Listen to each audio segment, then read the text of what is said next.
Hey guys, and welcome to episode 22 of Fighting Illini Live, our fifth and final installment in the month of July. It is our last full month with no football. Illinois training camp begins this Friday, August 1st. So things are really going to start to ramp up beginning as early as next week's episode. So excited to finally get into my first season with the channel since it's just been all off season. But those days are limited. Tonight's topics, we're going to be talking about the class of 2027. Illini have landed their first recruit 2 years out, and it is a good one, so stay tuned. Then we're going to be talking about some Illini players who are on some preseason award watch lists, because quite a few were named to those lists today and yesterday mostly. And then we're going to end the night with our next opponent preview, talking about the Rutgers Scarlet Knights. Tonight's episode, as always, is brought to you on the Voice of College Football Network. So, as always, here is a word from our CEO, Mark Rogers. You can make a difference here at the Voice of College Football. Use the Amazon link. Financially contribute to the Voice of College Football without spending a penny. Same shopping experience. It's easy. Go to any video on any channel. Go to the description section and grab the link right next to the capital letters that say Amazon. Use that link, and Amazon will instantaneously convert to your account, settings, history, everything intact, just like whatever link you use right now. No difference. Pay no attention to the product that you see right there. Just go search what you want. Don't forget the Amazon link. Thank you for your support. Sincerely, the Voice of College Football. All right, so a lot of good stuff to talk about tonight, starting, of course, with that class of 2027 recruiting news. So we already know that the class of 2026 is very, very strong. It has fallen a bit in the rankings in recent weeks, right? They missed out on a couple big names, J.C. Anderson, the most recent one that they missed out on. They're still well within the top 30 for recruiting classes, the class of 2026. And obviously recruiting isn't done yet. There's still about a year to go of that process. However, Sunday night, the Illini landed their first recruit in the class of 2027, and it was a real great way to start off this next class after so much success in 25 and even more success in 26.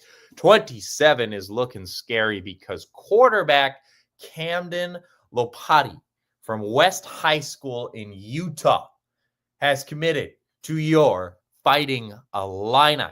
He is 6'3", 215 pounds, and keep in mind, he is just, he's an incoming junior there at West High School. So still a chance to grow a bit over the next 2 years, but already really good size, especially for the quarterback position. Some great recruiting rankings as well. He is a 4-star recruit. He's the number 194 overall player in that class of top 200. He's the number 16 QB in that class, top 20 QB already in the books for the Illini in 27. And he's a number 2 player right now in that class in the entire state of Utah. He had 15 other offers that included Oregon, Washington, and Arizona State. Those are just some of the big ones. Tons of big names that Illinois, what's the right word here? I was about to say outdueled, but I stopped myself because I feel like that's not really I don't want to say outbid either, because that sounds like they were just like paying for him. But they outdid them. We'll settle on that for now. Someone in the comments could give me a better word for that. They outdid schools like Oregon, Washington, and Arizona State, just to name a few. Great stats this sophomore year last fall, obviously, since he's ranked so high already as a sophomore. 171 of 256 on passing, 3,050 yards, 25 touchdown passes and only 4 interceptions. Then on the ground as well, he had 647 rush yards and 3 rushing touchdowns. As a freshman, he actually played wide receiver. So a great all-around athleticism from Camden Lopati. Will definitely compete for a starting job as soon as he gets there. His biggest contest looking 2 years out right now would probably be Michael Clayton. He is a 3-star recruit coming in next year's class, in the class of 2026. And then you've got Carson Boyd, who's coming in this year, who is going to have a year to sit behind Luke Altmaier. And one of those two will probably be the starting quarterback next season, barring a big transfer. So those are the guys he definitely, though, will instantly be in quarterback competition. And there's so many other high-rated prospects that Illinois is in the running for in the class of 2027 already. And yeah, I would think their chances with all those would just increase the second they landed this guy. I love to see the Illini preparing for the future, because we had a great team now, but so many of these guys are going to be gone come next year. That's why I'm so glad that we have such a great class of 2026 that we've talked so much about on this channel. But the class of 2027 is off and running for Brett Bielema and the Illini.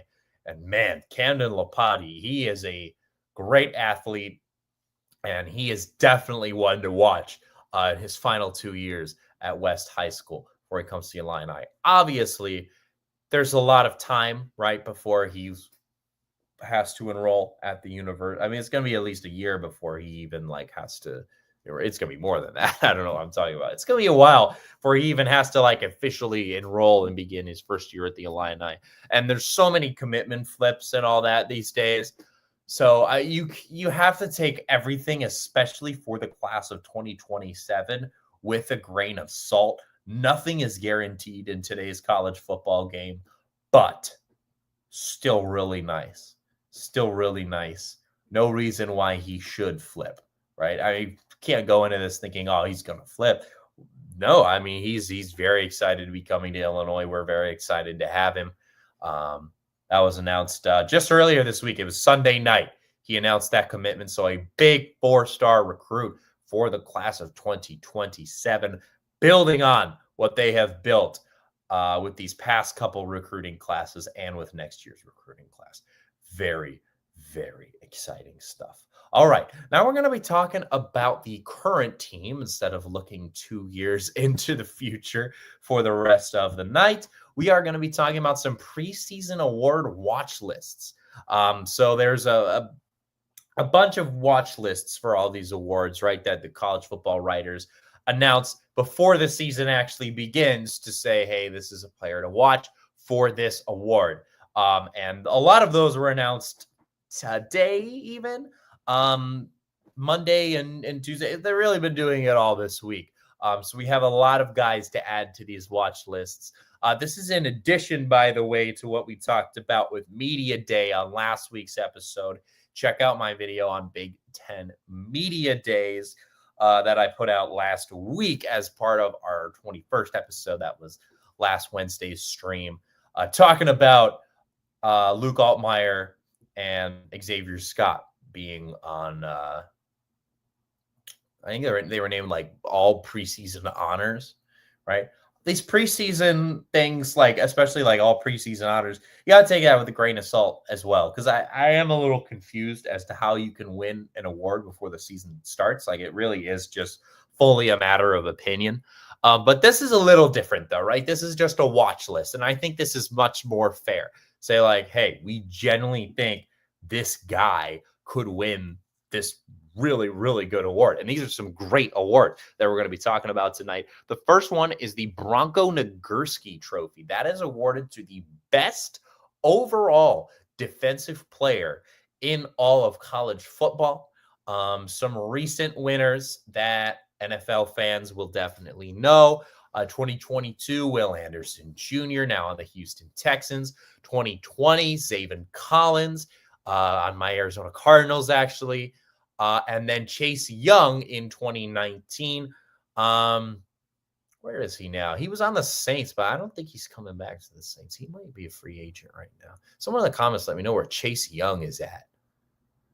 I don't know what's going on with Chase Young. He was a huge star when he was in Washington, and then he went to the Niners, and then he was on the Saints. It's not that important. He's really good. He's in the NFL. He won the award in 2019, along with some other really good players in the NFL. So there are two Illini that are on the Bronco Nagurski Trophy watch list, and that is Gabe Yakus and Xavier Scott. Shouldn't surprise you that those are the two guys, but I am very happy to hear that there are two guys on that list.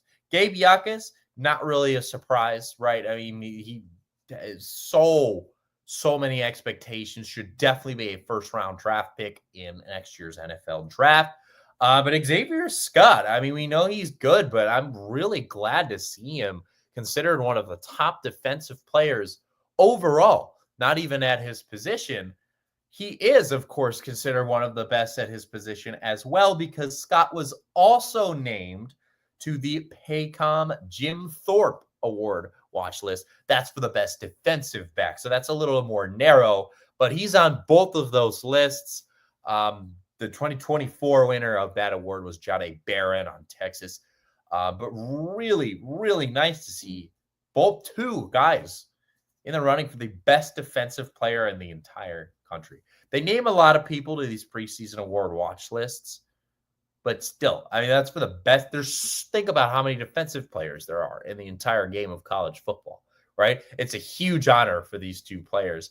And it just speaks volumes about the depth of their defense and the overall roundness of their defense, too. To have Gabe Yakus up front be on this watch list, and then Xavier Scott waiting for you if you are able to throw it over Yakus's head.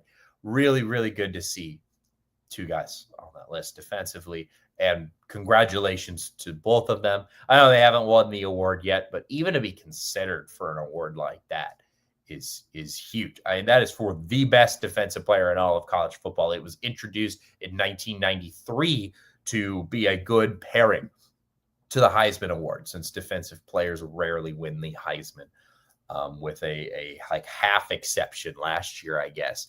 And before that, you'd have to go back to Charles Woodson, I think, was the last defensive player to win the Heisman. I could be wrong about that as well, but I'm just saying that off the top of my head, but I'm pretty sure that's right.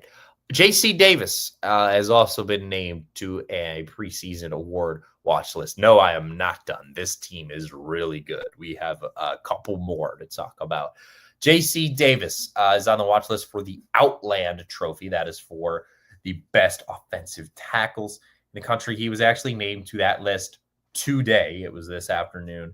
And then yesterday, the news broke that Luke Altmaier has been named to the Maxwell Award watch list. That is a combination of player talent and also usually an offensive player, like a combination of stats and also like sportsmanship, though, and overall like what you do for the sport, and like what you do for college football as a whole.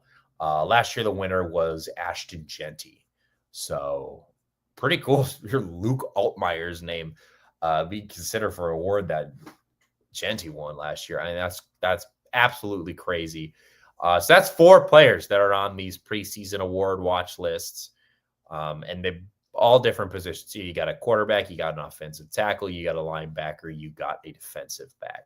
And this just speaks volumes. That's my catchphrase for the night. I keep saying that. It speaks volumes on not only the depth that the Illini have, the overall well-roundedness of this squad, but just also the added traction and media attention that the Illini are getting this year, right? These writers never look twice at Illinois, and here we are, 4 players on these lists. It's just really great to be part of the conversation, right? And seeing these caliber players, and 4 of them, not just 1 or 2, 4 caliber players, all at different positions being named to these watch lists. Again, it's a preseason thing. Are any of them probably going to win these awards? I don't think so. I really hope so, though. They certainly can. And that's what these writers are saying, that it is very possible that these guys could win these awards. And that's just great. The media is starting to love Illinois, especially as the season inches closer and closer. We are now, I think, exactly a month. No, we are less than a month away. I think the season starts on the 29th. So we are actually less than a month away from the start of the season.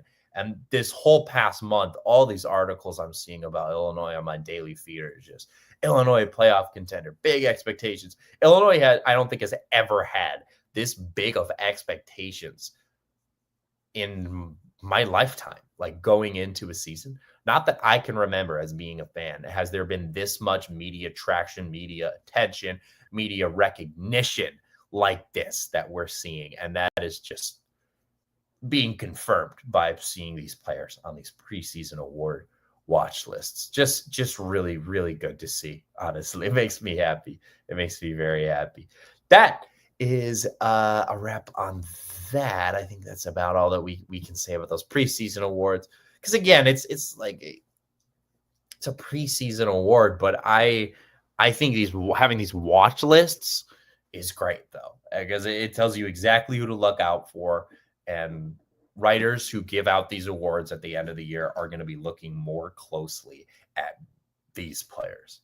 Absolutely incredible. So to recap that, just before we move on, that is Gabe Yakus and Xavier Scott up for the Bronco Nagurski Trophy. Xavier Scott also up for the Jim Thorpe Award. J.C. Davis up for the Outland Trophy, and Luke Altmaier on the watch list for the Maxwell Award. Okay. Now we are going to be talking about our next opponent, and that is the Rutgers Scarlet Knights. This is kind of an interesting one.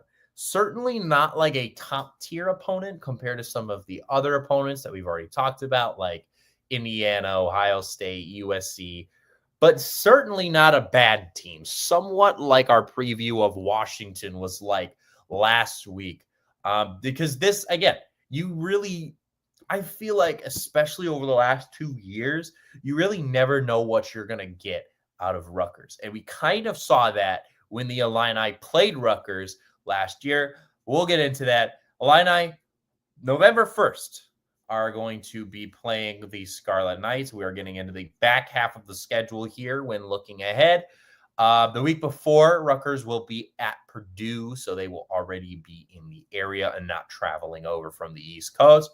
All time against Rutgers, the Illini and the Scarlet Knights have only met 9 times ever, which I know that Rutgers they don't feel like a new addition anymore, but still in the grand scheme of things, they're a more recent addition to the Big Ten, right? When they landed them in Maryland for their East Coast expansion.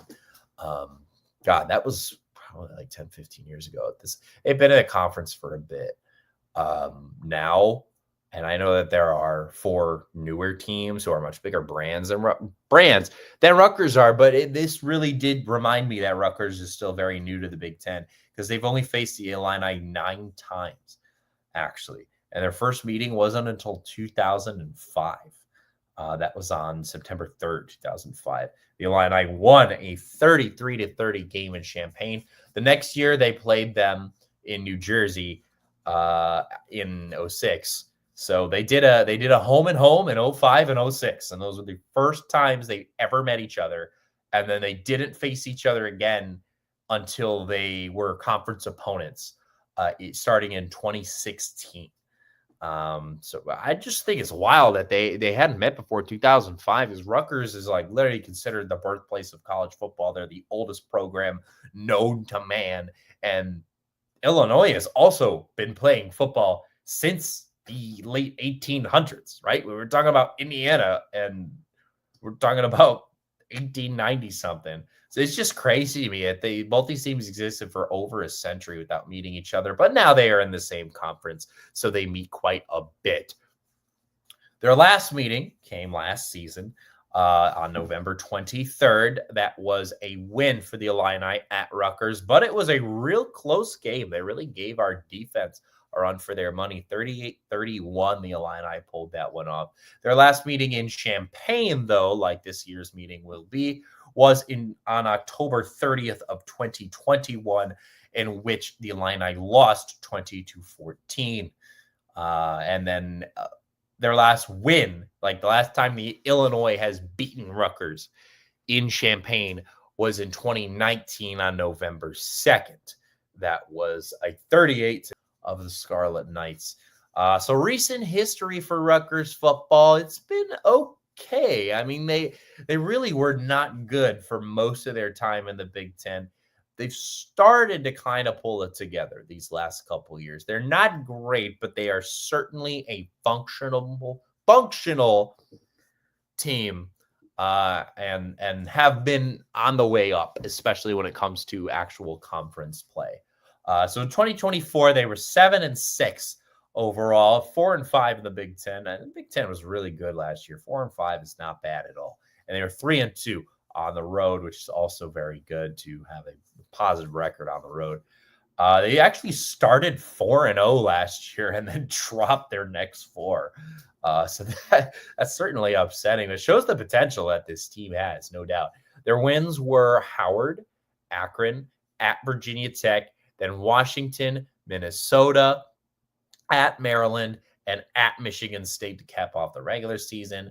Their losses then were at Nebraska, against Wisconsin, against UCLA, at USC, and then against our Illini, which I just mentioned a little bit ago. They were 7-5. It was a winning season for Rutgers, and in the regular season, so they went to the Rate Bowl, that is in Phoenix, up against Kansas State, and they lost that one. Really good game though, 44-41. A lot of fireworks going off there. 2023, they had the same record at 7-6, 3-6 in the Big Ten though, so they improved last year over this 2023 season, and they were 1-4 away. They were not good on the road. They were pretty rough in the Big Ten schedule overall. They ended up 6-6 though. Went to the, I love these bowl names, the Bad Boy Mowers Pinstripe Bowl. That's the one at Yankee Stadium, and they actually beat Miami to make that a winning season as well. That was 31-24. 2022, though, they were not as successful. They haven't been crazy successful, but they've been solid these last 2 years, especially for how they've been. Because they were 4-8 in 2022 and 1-8 in the Big Ten, 2-4 away. Their only Big Ten win was Indiana. Guys, remember when Indiana used to suck? They would lose to one-win Rutgers. They got absolutely smacked in like all their other games. They only had 1 or 2 games that were even like within 10 points. They just got clobbered by some of these teams. Had some tough opponents, though, to be fair. 2021, they were 5-8. They were 2-7 in the Big Ten, still abysmal. And then 3-3 away. Their Big Ten wins, though, embarrassingly, were at Illinois. We were bad then. And then at Indiana again. So who would have thought that the two teams that couldn't even beat Rutgers in 2021, now 4 years later, their matchup is like one of the marquee matchups of the entire Big Ten schedule?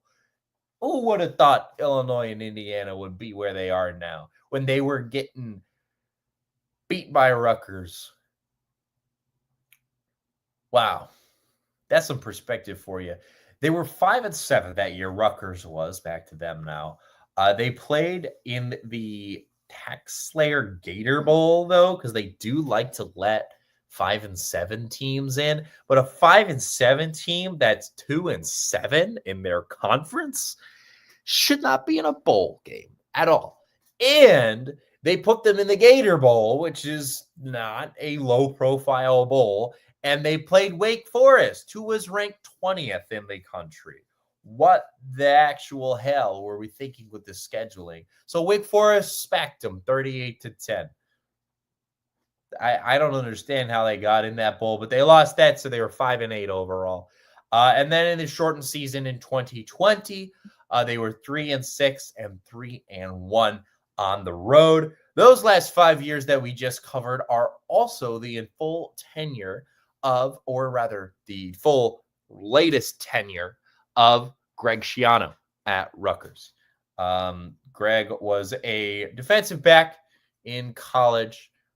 He actually began his career at Rutgers. He took over a very struggling program at the end of December 2000, and led them to their first bowl appearance since 1978 when he took over for them in 2000, and then built them into a pretty consistent winner. He was there then from 2001 till 2011, a nice 10-year run he had with Rutgers, took him to 7 bowl games, many winning seasons as well. Got them all the way up to number 7 in the AP poll, going back to 2006. So I really, really good stuff. He got their first ever bowl win, too, in 2006. He had a great first tenure at Rutgers. So good that the reason he left was to go to the NFL. He joined the Tampa Bay Buccaneers and was their head coach in 2012 and in 2013. He had a 2-year run with the Buccaneers. It did not go as well as his time at Rutgers did, though. So he was out after just 2 years with the Bucs in the NFL. But then he just like jumped around a little bit as most coaches do, and then back to Rutgers starting in 2020. He returned because they were really struggling. They had won 3 games over the last 4 seasons in the Big Ten before he took over. So this will be his 6th season of his second stint, but actually, when you count his other time at Rutgers, it'll be his 17th year with the program in total, and he is the all-time wins leader in program history. So very interesting there to see him come back when it didn't work out in the NFL, but he's doing it again. He is slowly building Rutgers into a much better program. He inherited a really, really bad Rutgers program the second time around, even worse than the one he inherited at the end of 2000. So good for him, man. He's gotten them back-to-back winning seasons. He just received a contract extension as well. He'll be signed through 2030. So the Illini will be seeing him a few more times at least. That's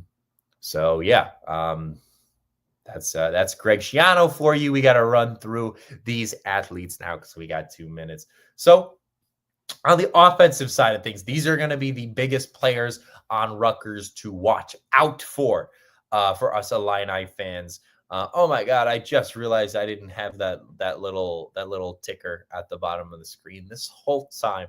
Well, it can be here for these last 90 seconds. So you got Athan Kaliakmanis. I definitely butchered that, but he was their quarterback. He is a senior, actually transferring over from Minnesota. So he started all 12 games for them in 2024. He had just under 2,500 yards and 17 touchdowns, just 6 interceptions, a 123.9 passer rating, which is dang good.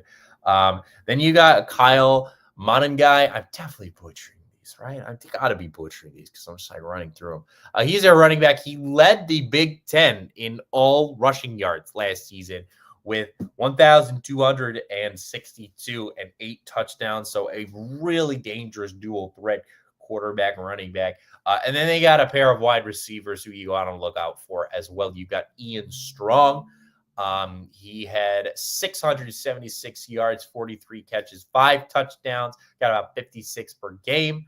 And then you got Demary Miller at wide receiver as well. He led the team actually with 757 receiving yards, 59 catches total, and 4 touchdowns in 2024. So good stuff out of all of them. And then on the defensive end, real quick, you got, oh man, these names.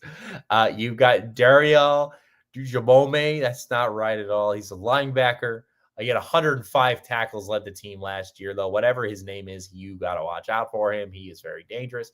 Then you got Tyreem Powell, also at linebacker, 201 tackles. in his whole career. He has had a lot of injuries throughout his career, but every time he's come back, he's been very consistent. Then you've got Robert Longerbeam. He is a defensive back. He led the Big Ten in passes defended last year, actually, with 13. Then you got Keontae Hamilton on the defensive line as well. He had 4 sacks in 2024. Got him an all Big Ten honorable mention. That is it for our Rutgers opponent preview. So thank you so much for joining me once again this week, guys. Next week, we're going to be moving on to our next opponent preview, talking about the Maryland Terrapins. We only got 3 more of these, man, and then it's basically time for the season because we're looking at August now. Training camp begins this Friday, so we'll definitely be talking about the start of training camp as well when I see you all next Wednesday. Thank you so much for watching tonight. ILL.